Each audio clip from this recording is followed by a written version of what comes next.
Salutations, ladies and gentlemen, the Knife Raven here, back again with another video.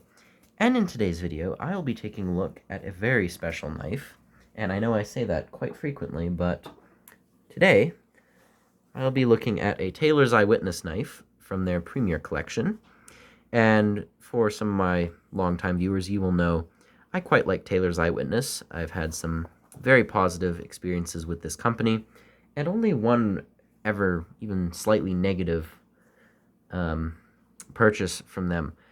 But this is from their Premier line, which are synonymous with good quality and fine fit and finish. So here is the box to start. Eyewitness, Sheffield, England, Premier Collection. It's very nice, hard cardboard box. Would double as a good collector's case or display. Of course, included is the little certificate. You can pause it here if you wish to read about Taylor's Eyewitness. And of course, on the back, how to care for your knife.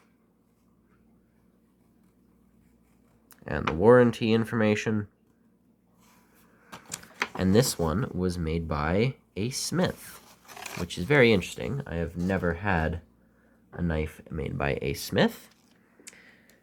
And here is the knife. Comes in this very nice foam cutout. And this particular model is their Barlow.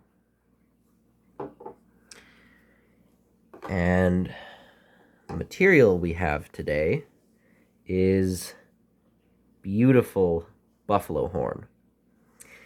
Now, I have made a couple purchases from Eyewitness in the past, and one of them was indeed a Premier Collection Barlow.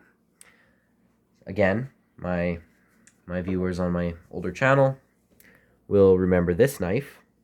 This is the Desert Ironwood Barlow, made by Eyewitness, and this knife is one of the best made folding knives I have. The quality is outstanding on this piece, and the same can absolutely be said for this particular knife. However, there are some differences. So, to start, have a look at the overall style of this knife. It's a single blade clip point Barlow with the Sheffield style, with a more curved handle as opposed to the straight teardrop of American Barlows. We have polished stainless steel for the bolsters, polished brass for liners and pins. You have a stainless steel mirror polished back spring and blade made of 420 HC. Half stops, very strong, very stout. And when fully opened, here's the knife. Now, the materials used on this are exemplary. You can see that wonderful, wonderful inky black buffalo horn. And I'm not sure how well the camera can pick it up, but I will see if I can focus better on that particular area. There is a very nice pattern in the horn. And if I up the light a little, you can indeed see that there is this really nice gray streak, which is just, again, absolutely gorgeous. The other side.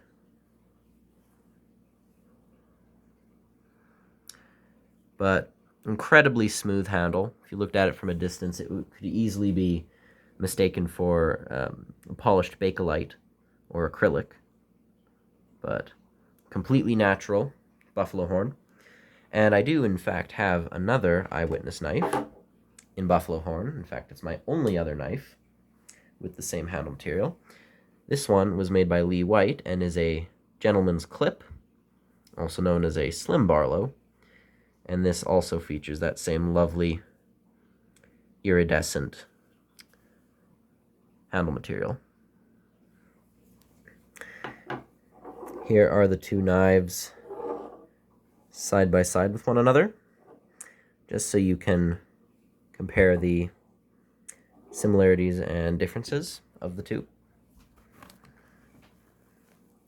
You can see that the Barlow is a fair bit thicker and a little shorter, whereas the slim Barlow features a much thinner profile and is a tad bit on the longer side.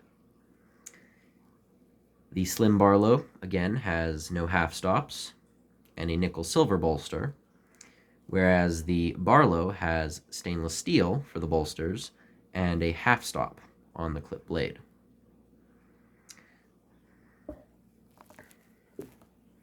Another important difference between these two is that the Barlow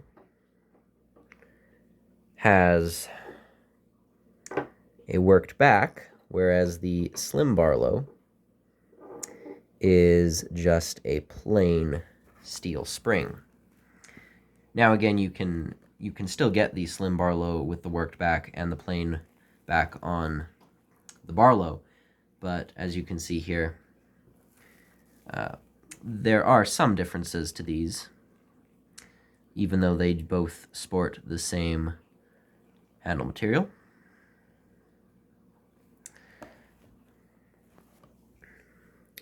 Now, the Barlow, to me, is one of the most recognizable knife patterns, and for good reason. It's been around for hundreds and hundreds of years, again, I've stated before, dating back to the late 1600s, and it's believed that the original came from Obadiah Barlow, and his grandchildren exported his design out into the colonies, and it became very popular in the United States.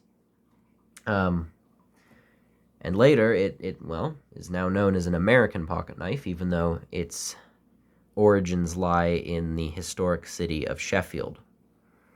So it's an American favorite, first invented in Sheffield, and I'd say perfected in Sheffield, although the German Barlows from Boker are very, very close in levels of quality. However, they are more mass-produced, whereas these are artisan small batch semi-customs, in the sense that no two are alike. The walk and talk is beautiful on this knife. I should start by moving that one out of the way. You can see very nice half stop. And of course, I'll see if I can get this as well on camera as I possibly can. You can hear a very nice snap when it closes. I'd rate the pull on this probably about maybe a 7.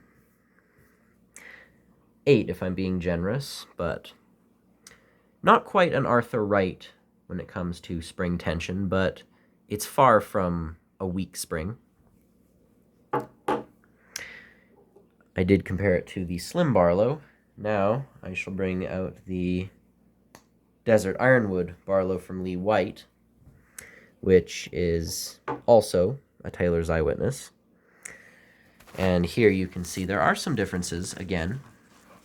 Both of these do, however, have the file work. However, the difference lies in the handle. The Desert Ironwood is particularly, it's a dark handle that you can't really see much when it comes to the grain, although it is there. Another noticeable difference is that the blade on the Buffalo variation seems to be a tad bit thicker than on the Ironwood, although I presume this is simply due to machining and not the fact that there is any educated decision in, well, we make the blades on the Buffalo models larger than on the Ironwood. So I presume this is just a slight irregularity. As I said again, no two are alike. And the back.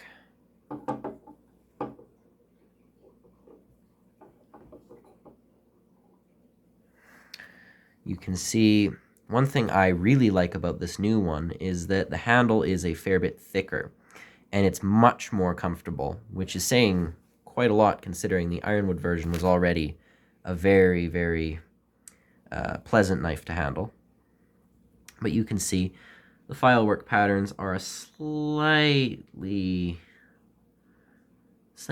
different from one another. You can see that it continues a little bit farther up on the Buffalo model than on the Ironwood, but is mostly the same style.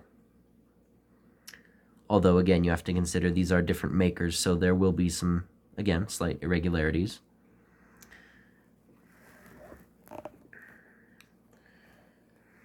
Now, my thoughts on this knife, as a whole, would be that it features the same very nice quality of the Ironwood Barlow with a few differences. And again, as for the quality, the pins are very flush. This one is ever so slightly raised compared to the others. You can very slightly feel it, but it's nothing to be concerned about. Same thing here, perfectly flat, except this one, just a little bit of up above. Transition, perfect. This transition is a little bit rougher, but maybe it sticks out like a quarter of a millimeter, but that's not a problem. Again, natural materials can curl sometimes. I've heard that temperature can affect things like stag and horn, and perhaps that had something to do with it, but not a problem to me. Gapping is non-existent on this knife. I've held it up to the light and none has shone through, which is particularly splendid. Blade play is non-existent, as should be expected. The stamp is clear. Eyewitness Sheffield, England. Eyewitness Sheffield, England. My camera, however, is not so clear. There we are.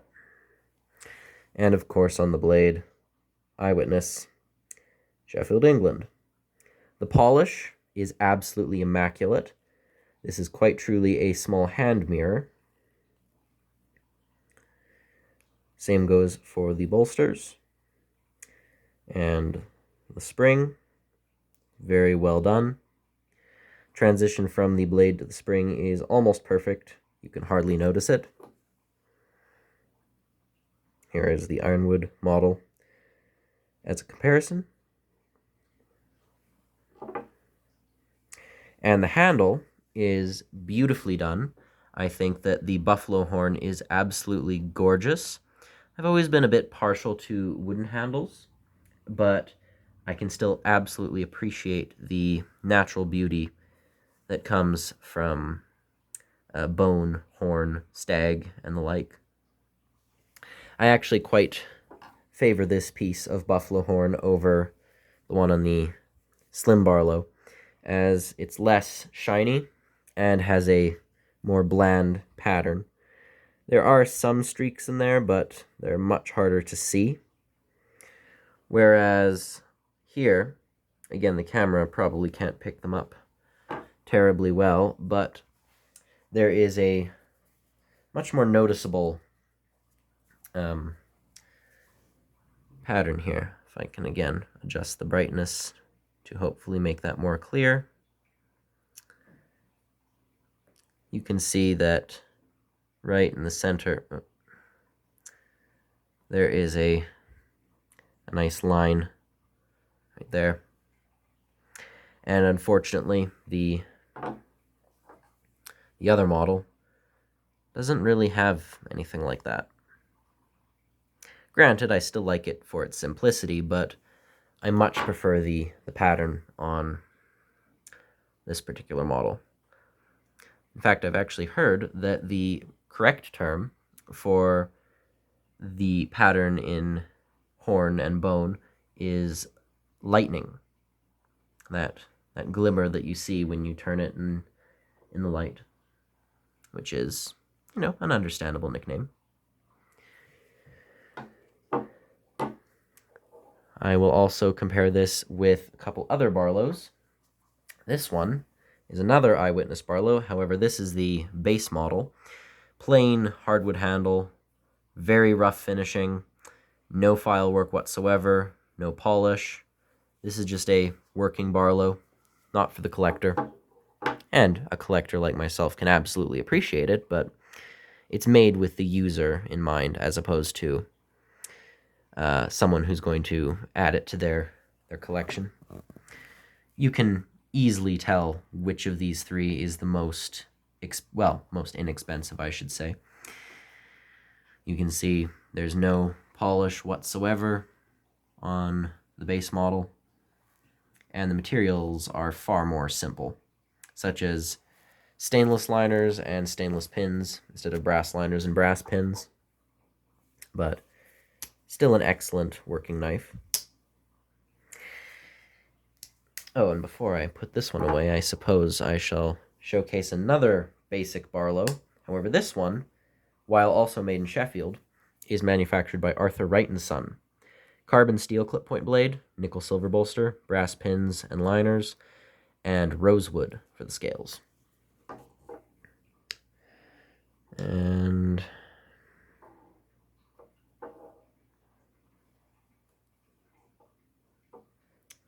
you can see that the Eyewitness Barlow is far more squared. You can see that the grind and sanding pattern is a lot more symmetrical, whereas on the right, it's far more rounded, very akin to the slim clip. So there are some noticeable differences here, but these are all, in one way or another, a Barlow knife. This one's a slim Barlow. This one is a more traditional Barlow, and these are what many describe as Sheffield Barlows, even though this is indeed made in Sheffield as well. Now, the one thing I would like to bring up about these two knives, and before I forget, centering. Tragically, one of the flaws I can find with this knife is that the centering is poor.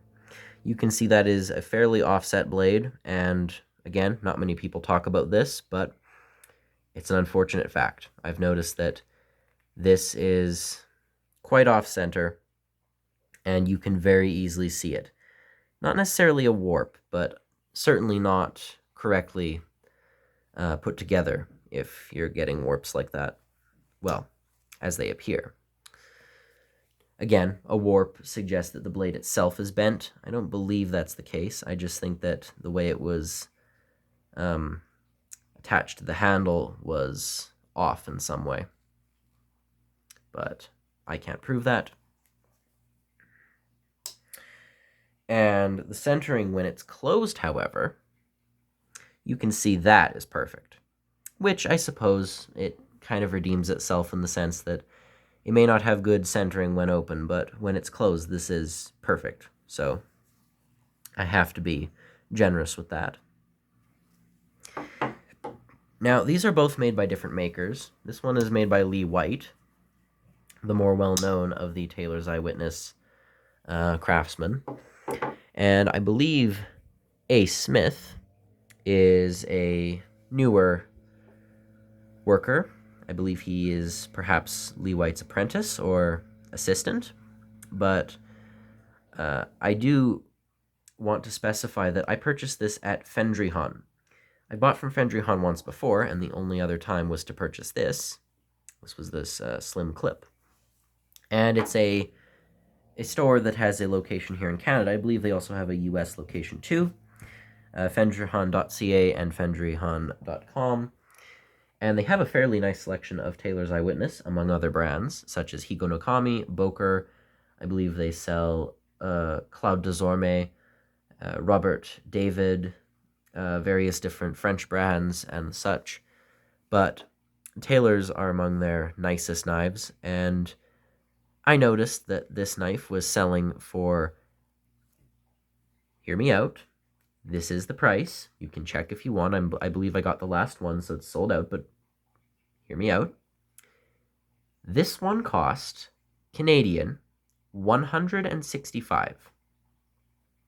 Now, that might sound like a lot, and it is. That's a lot of money.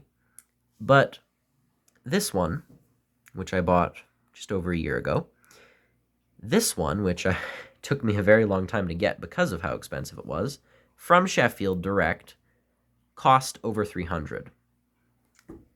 Now, both have file work, both have nice materials, both have the same steel, both have the same brand mark on them. They're clearly both Taylor's Eyewitness Premier Barlows.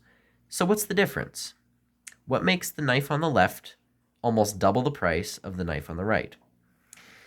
And I may be wrong in this, but my hypothesis is perhaps because Lee White is their more well-known craftsman and he's been there for longer, his knives are sold at a higher price than A. Smith. Because if A. Smith is, say, again, I may be wrong here, if he is Lee's assistant or perhaps apprentice, his knives might be considered not quite Lee's level. And I'm not saying that. This is still a brilliantly made knife. But perhaps they are selling these in slightly lower price ranges so that people can get one without having to pay the much higher value for the Lee model. Now, again, I can't confirm or deny this. I don't have any proof. I haven't contacted Taylor's Eyewitness about this, and for all I know, this is just Fendrihon selling for much, much lower prices. As I got this slim clip, granted it doesn't have the file work, for 145 Canadian. You have to keep in mind, Canadian dollars compared to even US dollars or Great British pounds are not worth that much. So, to US dollars, this new buffalo horn knife would probably cost, they're about 140, 150, maybe not even, maybe 120, 130. And in GBP, it would probably only be around 90. It might not even make it past the 100 mark.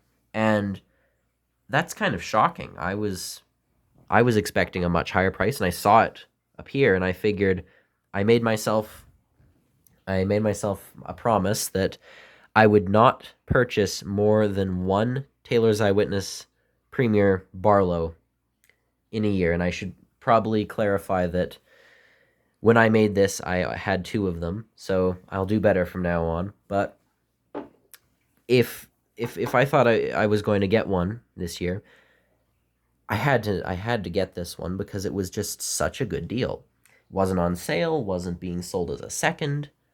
It was just, that was the price. And I am truly and completely shocked that they were selling this as if it was some sort of second or discount knife at such a good price, but it's amazing quality. Again, I can complain all I want about the off-center blade when it's open, and yes, that is me being nitpicky. But everything else about this knife is exemplary, and the fact that it was being sold for such a cheap price genuinely makes me ask, either Fendrihon just has a great deal on and they can sell these for as cheap as they want, or, I don't know, perhaps this was some second? Again, if you count the slightly offset blade as second material, then perhaps, but I'm happy with it, and I'm pretty picky when it comes to offset blades. But a bit rambly, I will admit. This has been quite the enjoyable video to make. I really like these Barlows, and while my collection, if you could even call it that, pales to that of Eric's, Eric is, of course, for my viewers who may know him, he goes by Slick Slicers. He is a wonderful fellow. He has a great YouTube channel, and he collects these. These are probably his most prized knives in his collection, although don't quote me on that. And I believe he has over 40 now. But again, I still really enjoy these too. And you know me, I love my Sheffield knives, whether it's something as basic as this or something as high end as this. I'm very impressed with this. So thank you very much for watching. And if you have any suggestions or answers to why this knife was being sold at such a good price for really what it is, then please let me know. But if I were you and you want one of these, keep an eye out and make sure to check in at Fendryhan every now and then. They have some really nice deals, and they restock their eyewitness knives pretty frequently. All in all, I have to say I am immensely impressed with this knife. Sharp out of the box, really nice file work, very comfortable, and because of its price, I don't actually fear carrying it. I was a bit afraid to carry my Ironwood model, but I'd be happy to carry this model with me. But very happy to have it. I think it's really well done. And yeah, if you're interested, please check out fendryhan.ca or .com if you want to see more of these knives. Keep an eye out, maybe get one for yourself. And again, go subscribe to Slick Slicers. He has an amazing collection, so if you want to see more of these Barlows, please, by all means, I implore you, go check out his channel. You'll see a lot of really nice knives that are probably nicer than this one. And yeah, I perhaps will even link my video on the original Ironwood Barlow on my old channel if you're interested in that. But again, this has been the Taylor's Eyewitness Buffalo Horn Barlow, and this is the Knife Raven, as always, signing off. Goodbye.